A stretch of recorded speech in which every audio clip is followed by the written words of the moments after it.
Hi, I'm Lorna from RarelyWeird.com, and in this video I'll be answering, where are Converse made? When purchasing a pair of Converse, many want to know where Converse are made and whether this makes a difference to their quality. Converse sneakers are made in factories overseas in Asia, in Indonesia, China, India, Vietnam, Taiwan, Thailand, Malaysia, and Pakistan. Prior to 2001, Converse were produced in the USA. Converse sneakers that are made in America are now coveted collector's items. As you can see here, my own pair of Converse high tops are labelled made in Vietnam. The sneakers are designed in the USA and then produced in Asia. The production quality is the same across the board as the brand hold all sneaker manufacturing to the same high standard. Currently, Converse are owned by Nike since 2003. Converse distribute their sneakers to 172 retail stores worldwide. Wow!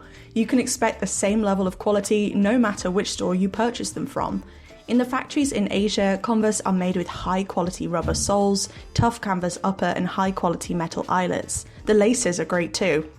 The soles are heat-sealed to the body of the shoe using a process called vulcanization that Converse invented. This process involves attaching the soft rubber soles to the canvas via a heating process that toughens the rubber and seals it to the canvas. The result is a tight seal that prevents the sole coming away from the body of the sneakers. Pretty cool. If you found the info in this video helpful, it would be awesome if you could hit the like and subscribe button. It really helps me out so much, so thank you.